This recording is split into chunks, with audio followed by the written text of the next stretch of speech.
Hi friends, আজকে মায়েদের বাড়িতে চলে এসেছি। আর এখানে গঙ্গা পুজো সহ একটা বড় মেলা হচ্ছে, তো সেখানেই আমরা বাড়ির সবাই মিলেই যাচ্ছি। আর তারই একটা ব্লগ নিয়ে তোমাদের কাছে চলে এসেছি। এই দেখো, এটা হলো গেট। আমরা ফাইনালি মেলার মধ্যে পৌঁছে গেছি। এবার ধীরে ধীরে এগিয়ে চলেছি। তোমাদেরকে ঠাকুর সহ পুরো মেলাটা আজকে দেখাবো। এখানে একটা থিম হয়েছে। প্রথমেই যে থিমটা রয়েছে সেটা হচ্ছে অর্জুনের লক্ষ্যভেদ, অর্থাৎ মাছের চোখে লক্ষ্যভেদ করে দ্রৌপদীর বড়মাল্য পড়ছেন। এবং পরবর্তী থিমে রয়েছেন রাধাকৃষ্ণ দোল্লায় বসে দোল খাচ্ছেন এবং সখীরা তাদেরকে দেখছেন। এবং তারপরেই রয়েছে কিন্তু সিকিমের পাহাড় ধস, অর্থাৎ সিকিমে প্রায় সময়ই ধস নামে। তো সেই ধসে কতটা ক্ষয়ক্ষতি হয় সেটাকেই তুলে ধরেছে থিমের মাধ্যমে। আর তারপর রয়েছে দক্ষরাজের যজ্ঞ, যেখানে সতী দেহত্যাগ করেছিলেন এবং মহাদেব তাকে কাঁধে করে যে নৃত্য করেছিলেন সেটা। এবং এখানে রয়েছে একটা হাসির থিম, বউ যাচ্ছে পালকিতে করে, অর্থাৎ হনুমান বউ, এবং বরের আদরে শাড়ি গেল পটি। তারপর এখানে রয়েছে নবাব এলো ছদ্মবেশে মীরার কণ্ঠের গান শুনবে বলে, আর নবাবের গলার হারটা সেখানে পড়ে গেল। তো এই সমস্ত নানান ধরনের থিম এখানে তৈরি হয়েছে এবং মেলাটাকে আরও আকর্ষণীয় করে তোলা হয়েছে। আমার ছেলে তো তার মামনির কোলে একদম আগ্রহের সঙ্গে এগুলোকে দেখছে। এরপর কিন্তু চলে যাচ্ছি আমরা ঠাকুর দেখার জন্য। গঙ্গা ঠাকুর দেখো কত সুন্দর হয়েছে এবং প্যান্ডেলটাও কিন্তু দারুণ করেছে। তো পুজো তো এখানে কমপ্লিট হয়ে গেছে, আমরা নেক্সট দিন এখানে মেলাতে এসেছি। তো পাশেই একটা বেলুন দোকান রয়েছে। আমার ছেলে আর ভাইপো বায়না ধরেছে বেলুন নেবে, তো তাদেরকে দেওয়া হয়েছে একটা একটা করে। আমার ছেলেকে তো একটা ঝুনঝুনি বেলুন দিয়ে দিয়েছি। তো সেটা নিয়ে এতটাই সে আনন্দিত যে সেটাকে নাড়তে নাড়তে সারা মেলা ঘুরে বেড়াচ্ছে। এরপরেই আমরা চলে যাচ্ছি রাইড করার জন্য। তো এখানে বিভিন্ন ধরনের গাড়ি রয়েছে বাচ্চাদের বসার জন্য।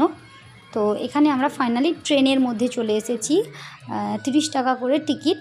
এখানে টিকিট কাটা হয়ে গেল। আমার ভাইপোকে তুলছি, ছেলেও বায়না ধরেছে সেও উঠবে। তো বাধ্যতামূলক, কিচ্ছু করার নেই, আমাকেও উঠতে হচ্ছে ওদের সাথে। তো ছেলেকে আমি কোলে নিয়ে নিয়েছি এবং ভাইপো আমার পাশে এসে বসেছে। তো একসাথে দুজনকে নিয়ে কিন্তু এবার আমরা এই ট্রেনটাতে করে যাব। তো স্টার্ট হয়ে গেছে। ওরা দুজন তো একদম ফুল মস্তিতে রয়েছে, ওদের সাথে আমিও একটু মজা করে নিলাম।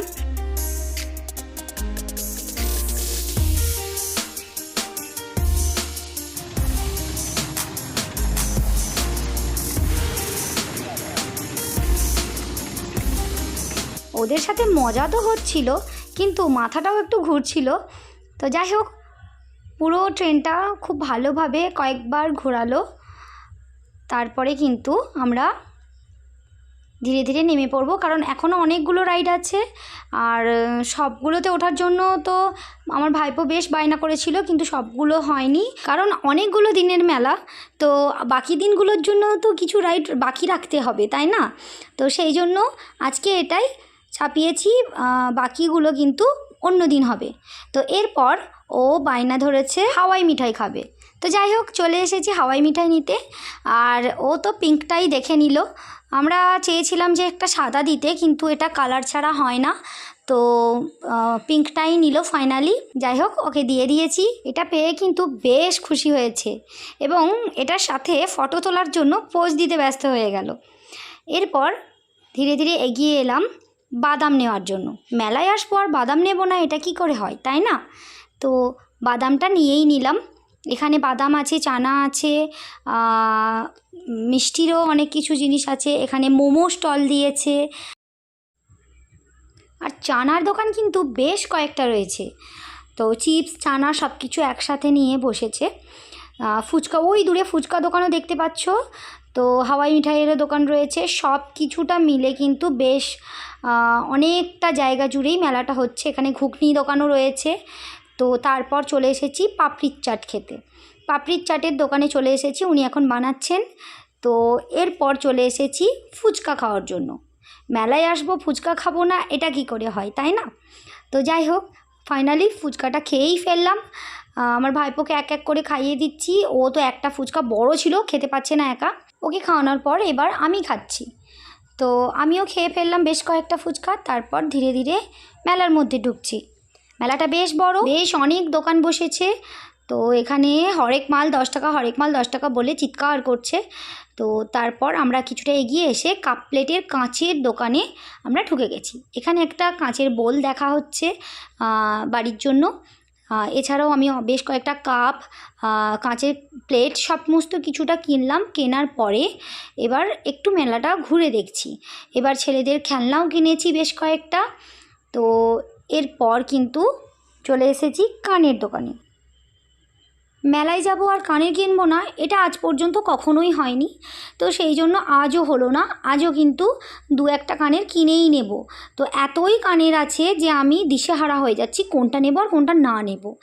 বৌদির জন্য, মায়ের জন্য, হ্যাঁ শাশুড়ির জন্য, আমার নিজের জন্য 2-1টা কানের কিন্তু কিনেই নিলাম। পুরো মেলাটা ঘুরে নেওয়ার পর এতটাই ক্লান্ত হয়ে পড়েছি যে এবার লস্যি খেতেই হবে। তাই জন্য লস্যি স্টলের কাছে চলে এসেছি। তো এখানে লস্যি কাকু কিন্তু লস্যি বানাচ্ছেন আর আমাদেরকে দিয়ে দিয়েছেন। বাড়ির সবাই খাচ্ছে এবং দাদা 2টো গ্লাস নিয়েছে, একটা আমার একটা দাদার। ভাইপো তো উঁকি দিচ্ছে, ভেবেছে ওকে দেওয়া হবে না যেহেতু ওর ঠান্ডা লেগেছে, কিন্তু দেওয়া হয়েছে অল্প করে। যাই হোক, তারপর আমিও খেয়ে নিচ্ছি আর নিয়েছি ম্যাঙ্গো লস্যি। খেতে কিন্তু দারুণ টেস্ট হয়েছে। সারা মেলাটা ঘোরার পর বেশ তৃপ্তি ভরেই লস্যিটা খেয়ে নিলাম। লস্যিটা খেয়ে নিয়ে আজকে বাড়ি চলে যাব, কারণ বাচ্চাদের নিয়ে এসেছি, বেশি রাত করতে পারবো না। তাই জন্য আজকে বাড়ির পথে রওনাই দিয়ে দিলাম। তো বন্ধুরা, পুরো মেলাটাতে ঘুরে বেড়ানোর এই ভ্লগটা কেমন লাগলো অবশ্যই কমেন্ট করে জানিও। ভালো লাগলে লাইক করো এবং বন্ধুদের সঙ্গে শেয়ার করে দিও।